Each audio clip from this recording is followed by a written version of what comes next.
Hello, everybody. Welcome to another episode of Spring Fever. Shout Nakosa on the Twitch chat. As always, it is me, XFL Jim. Yes, we are here to talk CFL Week 12. But before we talk Week 12, of course, we have to take a look back at the week that was Week 11. For the UFL preseason dudes and whatnot, obviously follow James Larson. Obviously, I'm going to talk that after the preseason is done. But before we get into anything else, I do have to let you guys know that Spring Fever is brought to you by none other than Royal Retros. Royal Retros, they have the best merch in the game. Let me tell you. There's no more Birmingham Stallions. There's no more Houston Gamblers. There's no more Michigan Panthers. Well, Royal Retros there is, damn it. Royal Retros has all your merch, gear, everything. AF1, USFL, ABA, CFL America. Royal Retros has what you want. Hats, shirts, hoodies, merchandise, jerseys. They have it all at Royal Retros. Go there now. Use promo code SPRINGFEVER, all one word, all caps, for 10% off at checkout, baby. Tell them Jim sent ya.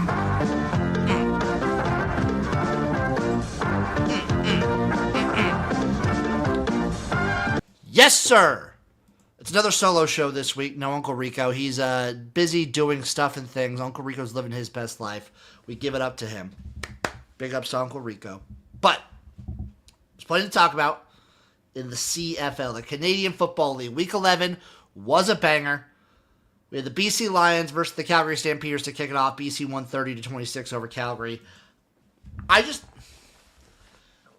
When BC is firing, that offense is so clean and so fun. And Xander Horvath is such a beast that BC may be the hottest team in the CFL right now if the Montreal Alouettes didn't exist. The BC Lions could definitely be that team. Calgary continues their struggles right now. Trouble running the ball. Vernon Adams just, he's trying. He doesn't have the offensive lines being a little bit of an issue for Calgary. They were getting pressured for sure. And they need to step it up. They need to figure, and the defense. The Calgary defense, my word. Just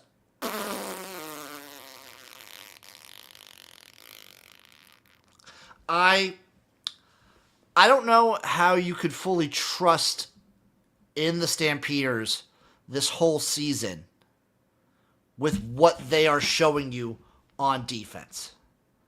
It's frankly a little bit it's sad because Calgary, they have the Calgary Stampeders have the potential to be a top team in this league, but until they show that consistency and that top level at every aspect of the game, besides just the passing attack, you got to put them in Tier 2. And they're not even the highest team in Tier 2. So, Calgary, that's where you are. That's where you'll stay. That's where you belong. Friday, another banger. Ottawa, Winnipeg. If you remember the last time these teams played, Ottawa took them to overtime. Lost a narrow one. Well, guess what happened again? Didn't take them to overtime this time, but they lost 21-33. It was close until it wasn't. But it wasn't in the second quarter. So at halftime, it was 20-12. Still a one-score game. Still everything in reach. Still totally gettable from the Redblacks. And then just, I don't know, man. I don't know. This team, they can't run the ball. They make dumb mistakes. How many penalties did they have? How many penalties did the Ottawa Redblacks have? Penalties. They only have 4 penalties. That's actually a pretty decent game for them. This team stinks, man. And they can't close it out. They can't finish drives. What have we been seeing from Ottawa these past few weeks where they've looked good for good chunks of the game and then end up getting... They can't finish drives. They'll march down the field and then lay a stinker in the red zone. Time and time again. The most dangerous spot for the Ottawa Redblacks to be for themselves is on the opponent's 15-yard line and closer. If they are trying to score, their best bet is to have a breakaway long play. And that's they might not win a game this whole season. Think about that. It's been over a calendar year since the Ottawa Redblacks won a game. And it might be another one. They are in tough water. This team is bad. And I bet them. I was wrong. I thought this would be their opportunity. And the whole thing of Winnipeg at home not being really great this season. So, I don't know. Then we had Toronto versus Edmonton. Edmonton won this one 42-12. And it's... Toronto, I think, is the most chaotic team in the Canadian Football League. They'll beat Saskatchewan. They'll get dominated by Edmonton. Maybe they win next week. Lose the week. Let me see Toronto's whole deal. Because I think I looked back and it was do they swap? Is that what they do? So they lost. Didn't play week 1. Lost week 2. Won week 3. And then they won week 4. But then lost. Won.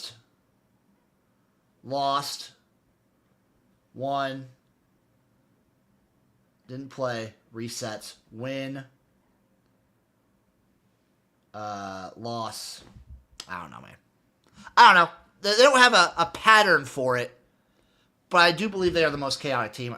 On any given day, the Toronto Argonauts could lose to any team in this league and beat any team in this league. It's absolutely insane what this team does.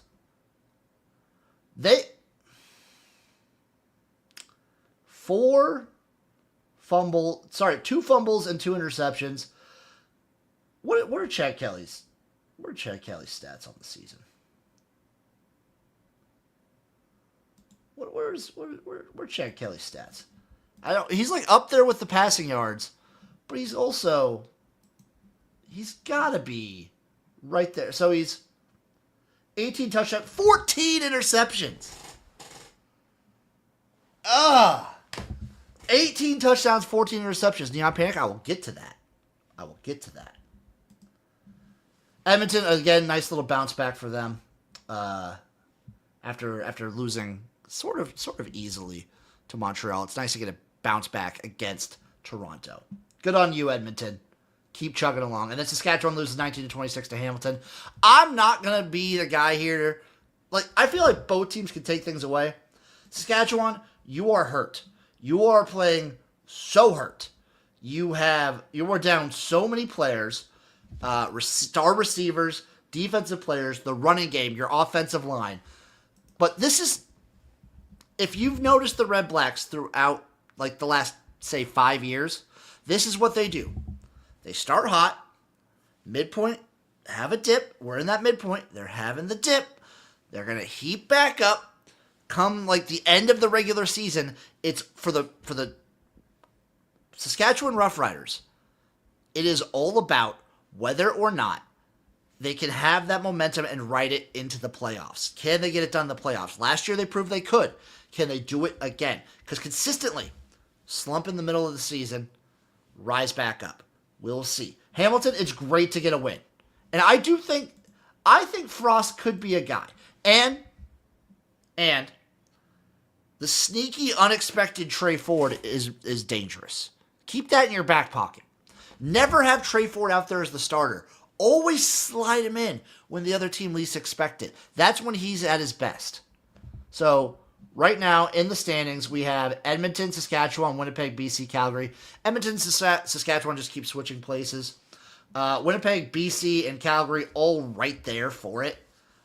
It's a tight race in the West. The race in the West is insane. It's awesome. Meanwhile, you have Montreal just basically running away with the East, and then Toronto and Hamilton trying to fight for that other spot. Ottawa's got... They're 4 games down, and they're not streaking together anything. So, good luck to that. Good luck to that, Red Blacks.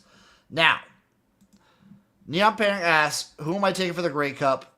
Elks, Montreal, or neither? I have futures right now. I took a future at the start of the season on the Hamilton Tigercats. I am scratching myself and really hoping and praying that somehow Bo Levi Mitchell comes back by the end of the season. Don't really see it. I got like 20-1, 15-1, something around that if I remember right. You got the Winnipeg Blue Bombers at 20-1. Don't love it. BC 8-1. Calgary 8-1. Toronto 8-1. We're seeing the tiers right here. And according to the sports books, Winnipeg is closer tier-wise to Hamilton and Ottawa than they are to BC, Calgary, and Toronto, which should tell you something. Saskatchewan 4-1, Montreal plus 180, Edmonton also 4-1. If you're it depends what you want me to say. Who do I think is going to win the Grey Cup? Right now, you have to say Montreal. I think obviously Saskatchewan, if they get healthy, has a chance. Edmonton has a chance.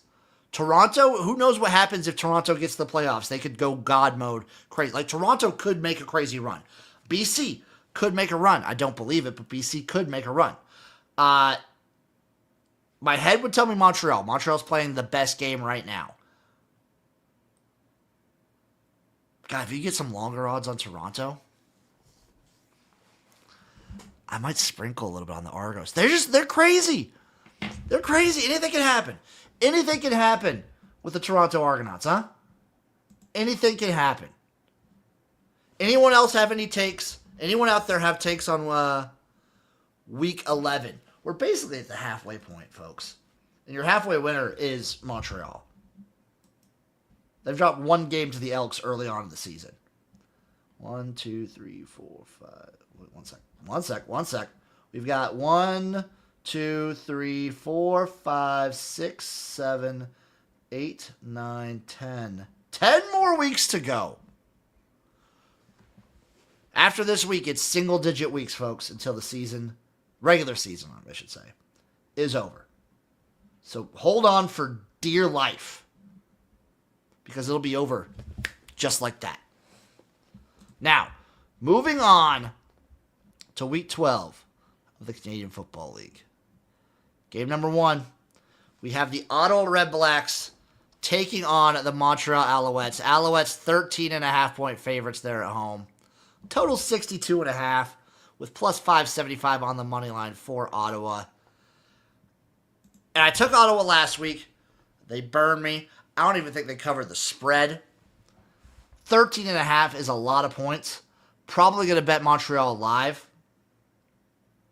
62.5 is the total. Almost want to take the over. Did Ottawa keep it close at half even against Winnipeg, if I remember right? I don't even think they did that. No, because Winnipeg scored. Yeah, they scored 20 in the second quarter. Oh, gosh. Elks defense best in the league. I think that will be enough to get them to the final at least. Hey, defense will carry them. Defense will carry them a long way, and they still have a strong running game, even if some teams know how to shut them down. And Cody Fajardo, we know, can go clutch God mode. Like, Edmonton definitely could. Easily. Very, very easily. Ottawa, 13.5 points. Ottawa, Montreal. What did I say? I think I said it on my my rankings show earlier this week. That when all is lost and you have the least amount of hope in the Ottawa Redblacks, that is when they will shine like a beacon and surprise you. Actually, I might bet them week 15. That being said, I cannot abide. I will be betting the Montreal Alouettes minus 13.5.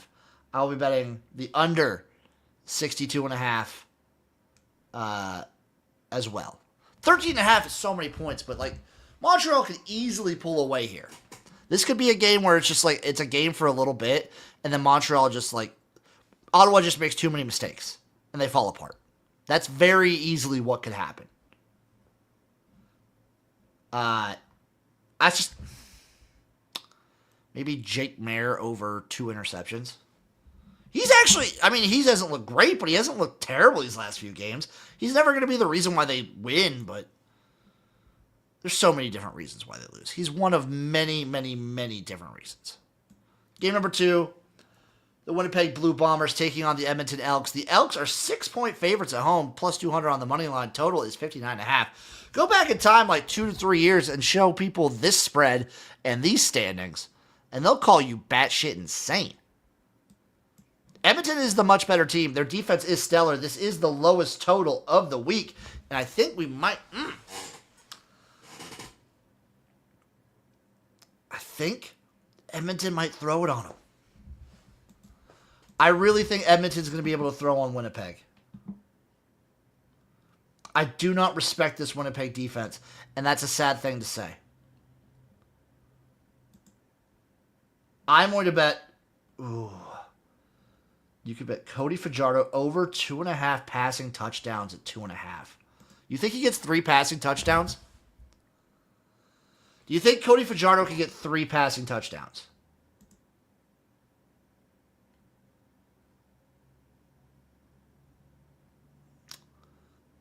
Oh. Edmonton's team total is 33.5. I'm going to take Edmonton team total over 33.5. That's what we're going to do. Edmonton team total over 33.5. And then I will also take Brendan O'Leary Orange anytime touchdown score plus 145. Boom. Boom. And Austin Mack we trust. Also yes. Also very much yes. Winnipeg's just been like, That offensive line is trash. Like, Zachy boy better watch out. Zach Collaros better watch out. Because Edmonton's going to be sending heat and attacking his ass. And again, we will be live streaming both these games this week, Thursday and Friday. So go ahead, finish, tune in. Nakosa, did I finish the wheel? Yes, I did. Yes, I did. We have a whole set of 38 rules for the wheel. I wish I could show it off. Will my camera actually work? Extra camera? No, it won't. You just have to tune in tomorrow evening, to find out. Next up, baby, Saturday. By the way, I'm taking the under in Edmonton, Winnipeg. Under 59.5. Oh, no, we're Edmonton team total over, and I'm going to take... 6 is a decent amount of points. I kind of want to take Winnipeg plus 6. Especially after that giant Edmonton win. This is a classic, like, trip-up game. Edmonton team total over 33.5. Over 59.5. Winnipeg plus 6. Boom. Boom. Boom. Next up, baby. Saturday. Love this game. Love it. Hamilton versus Toronto. You know there's bad blood there. The Argonauts are 4.5-point favorites here. Total is set at 61.5 plus 185 on the money line for the Ticats. I really wish Hamilton didn't win last week because then I'd love to take them in this matchup. This has Toronto written all over it. Toronto gets decimated by Edmonton. Hamilton beats Saskatchewan, albeit an injured Saskatchewan, but still. Hamilton, not going to be able to run the ball against Toronto. Probably doesn't matter. New quarterback versus the Argos. That front's going to go after him. Give me the Argos minus 4.5. Give me under 61.5 points.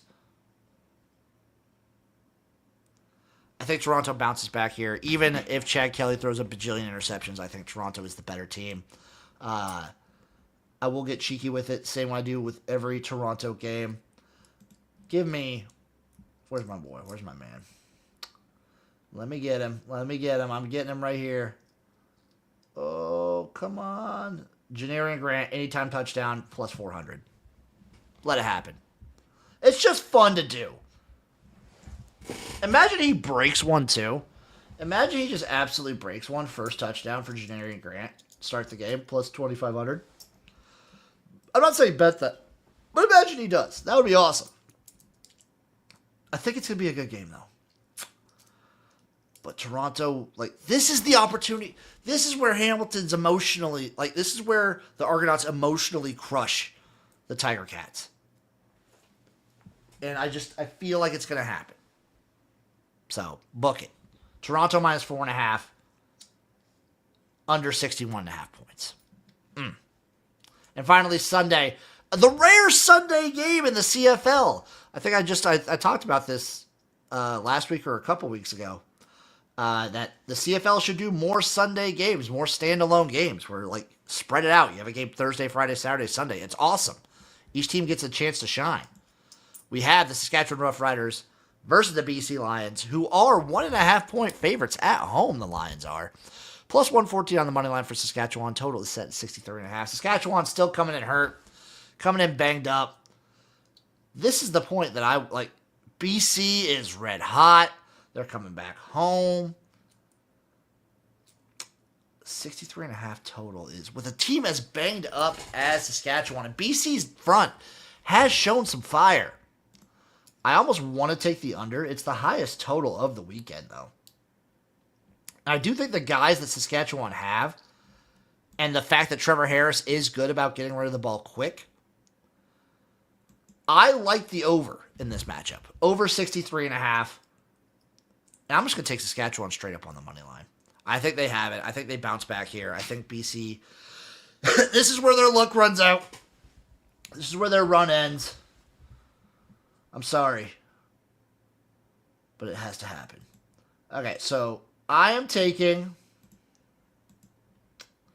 let me get all my bets linked in here.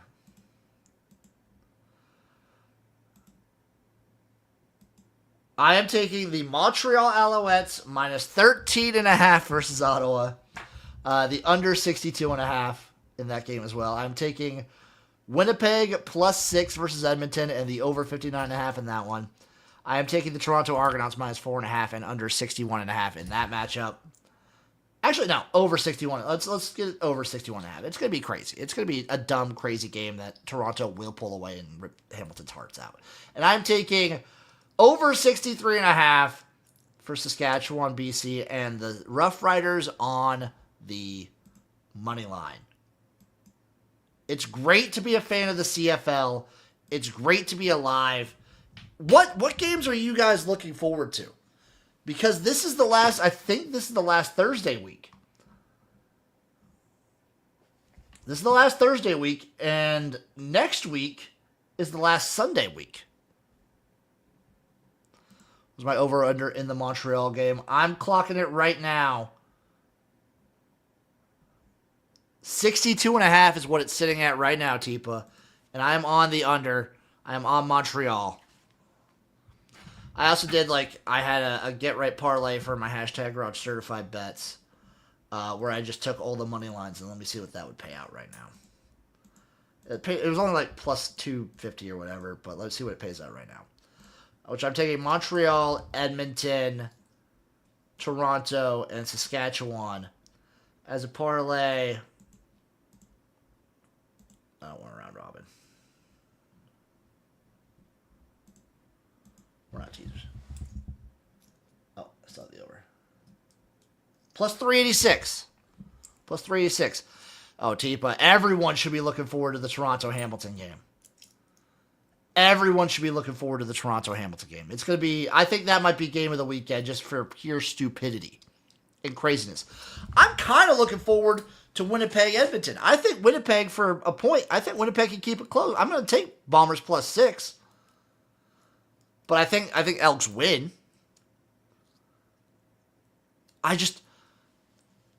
The Thursday night game, it's a bummer way to start the week. I took Ottawa last week.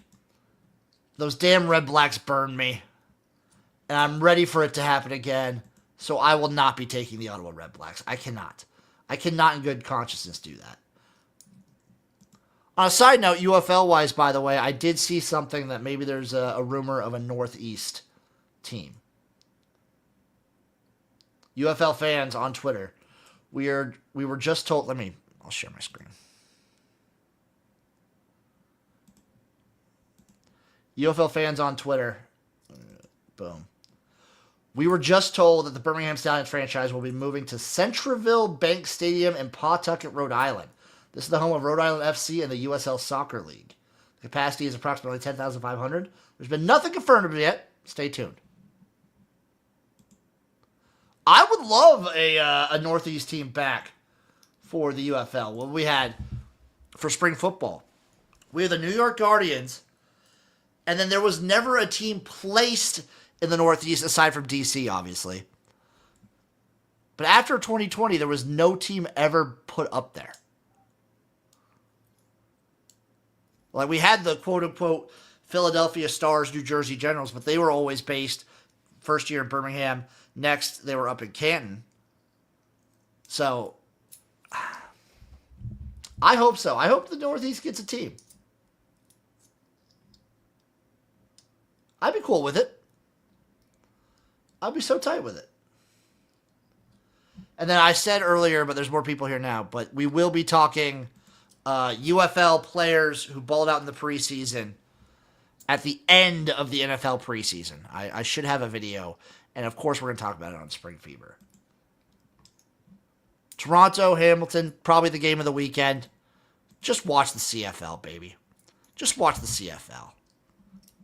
It's a great time. It's a great league. How did I discover the CFL?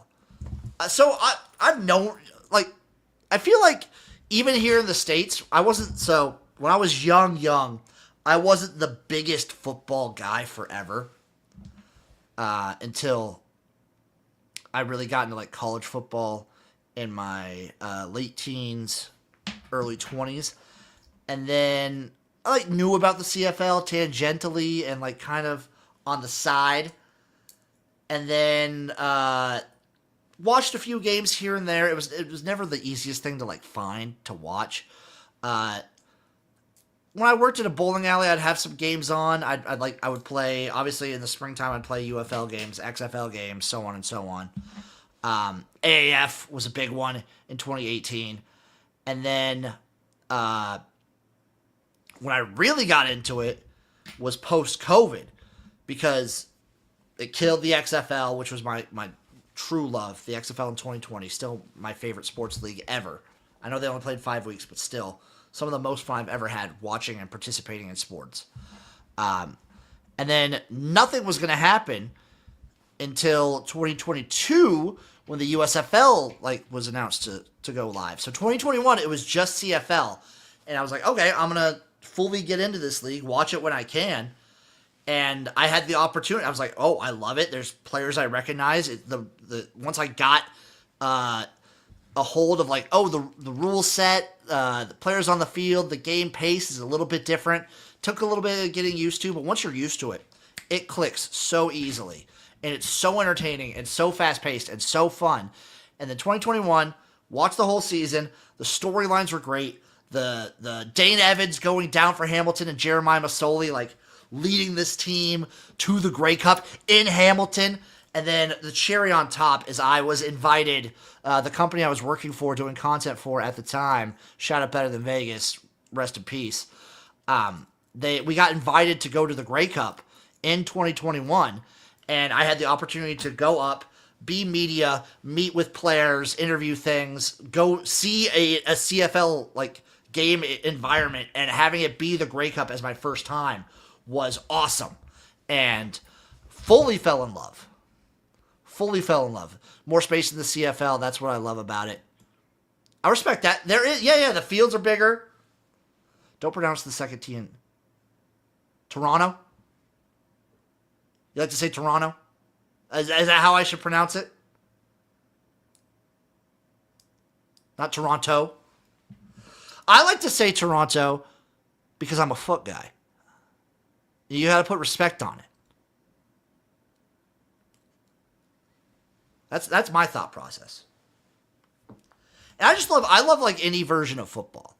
I think pre-COVID, I watched more like Japanese X League football than I did CFL. Just because I worked on the West Coast, late nights, weekends. So when the college football slate was done in the fall, I'd be like, well, I still have another 2 hours, 3 hours to work. there's nothing else on, I want to watch Japanese professional football. Now you got to pay for it. It was free back then. Now you got to pay for it. So, I don't know. CFL's great. The UFL's great. The X League is great. The ELF is kind of bonkers and crazy and wild. The Mexican leagues are great. Arena football leagues are great. Like AF1 has a championship. Shout out the Nashville Cats. IFL just had their championship last weekend. Shout out the Arizona Rattlers. Football is great. We're coming up on the NFL season. I'm going to watch some NFL. We're coming up on the college football season. I'm definitely going to watch. College football is like my baby. I love college football so much. College football is my favorite sport. Hands down. And I am torn. Like, the offseason for me, you didn't drink the NFL cooler. I like the NFL. The NFL's good football. Like, it's high level, entertaining, good football. My camera froze. The NFL is good. But being where I'm at, my location, it's a little tough for me because there's no team nearby, so I don't have regionality to root for. And then I just kind of became... We're going to work through this. We're going to work through the camera troubles. I became a Miami Dolphins fan, and it's been tough watching the NFL. And my camera is still having issues. I don't know what this is. And yes, I am open-minded. I just like watching ball. I love having football on. Panic. I thought I heard they're moving the goalpost to the back end of the end zone in the CFL for next year. Have you heard about this? Yes. We have talked about this so much. I think there's a video on my channel discussing how I feel about the rule changes. I do feel like a lot of the rule changes this year have been successful. I'm not super excited for a lot of the rule changes coming next year. I do worry that, like, the Rouge is kind of going to get ruined. Like, the way it's set up now, good. The way the Rouge is set up now, good with the rules we have in place now. The way it's going to happen next year, because there's not going to be, you're not going to miss, the kicking is going to change completely in the CFL. And the fact that, like, the reason the Rouge still happens, and it's mainly field goals, is you have it when they miss a field goal. Like, you're not getting it on kickoffs, you're not getting it on punts nearly as often. Because the reason you get it on field goals is when they miss, how often are they missing short in the CFL? It's not really that often. It's usually missing left or right. It's very seldom to me that kickers miss it short. And that's just, it's going to be a shame. You're going to lose out on the Rouge, like, almost entirely next year. That's the big one for me. Moving the end zones back. I like the end zones there. I like that they pose a threat. I like that they're like an extra defenseman. It's kind of fun. It's a little bit goofy. But this is me personally. I don't know how the players feel about it. Me personally, I like them in front. But we'll have to see how next year... We'll have to see how next year is.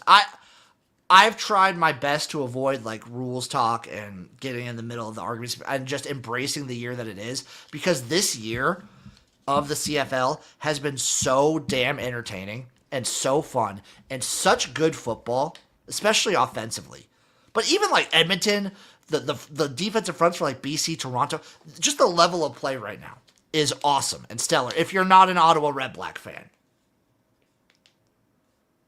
And that's what it's about. I might, maybe sometime, maybe on like a Not Spring Fever stream or something. Or maybe when Uncle Rico's back, we can ask him. We can ask, like, what got you into, like, spring football and, like, the CFL, UFL. Because I'm not going to call it alternative football. I've heard people use that. Minor league football pisses me off to no end. But what got you into, like, different non-NFL football? Coming up on the all-time line. They're going to get it. They're going to get it. It's going to be tough.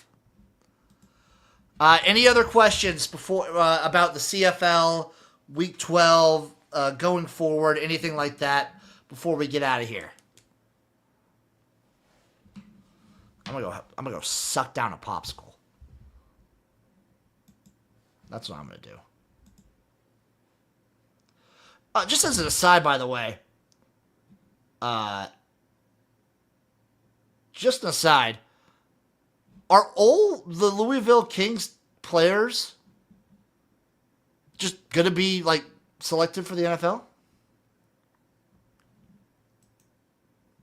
Like, is that just gonna were the Louisville Kings just an NFL team the whole time? I don't know. Who's my favorite CFL player? Ooh, that's tough. That's tough. Okay. So I have 2 questions right now. Favorite CFL player. It changes. So it changes. It like ebbs and flows. Usually it's a quarterback just because they have the most effect on the field. I absolutely loved. I still do. Sergio Castillo is my boy. Again, for those of you who don't know why Sergio Castillo, kicker for the Winnipeg Blue Bombers, would be my boy, here's a clip of Sergio Castillo during the XFL season in 2020 when he was a kicker for the Houston Roughnecks. Hey, Bud Light Sensor time.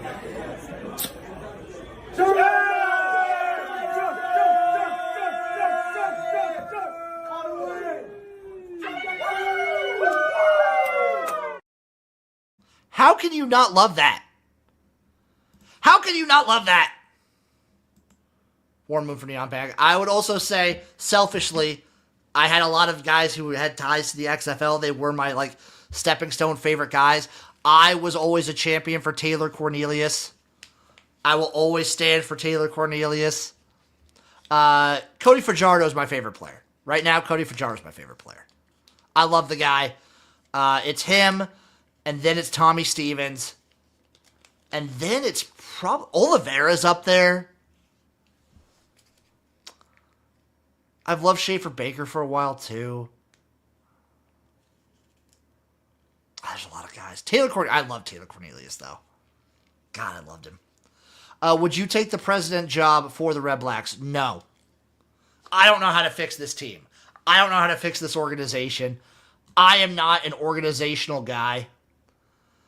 This is like, it's like people ask if I want to be like lead the XFL or UFL. Couldn't do it. Couldn't do it. What I can do is say thank you to everyone who watches. Thank you to everyone who listens. I love you. When Uncle Rico comes back, he'll love you. We'll be back next week to break down the CFL yet again. I'm XFL Jim. Go to Royal Retros, by the way. Promo code Spring Fever. All one word, all cash. For 10% off at Royal Retros. It's a great spot. Thank you all for watching. Appreciate you. Love you. We'll see you next week for some more Spring Fever. Stay hot. Stay hot.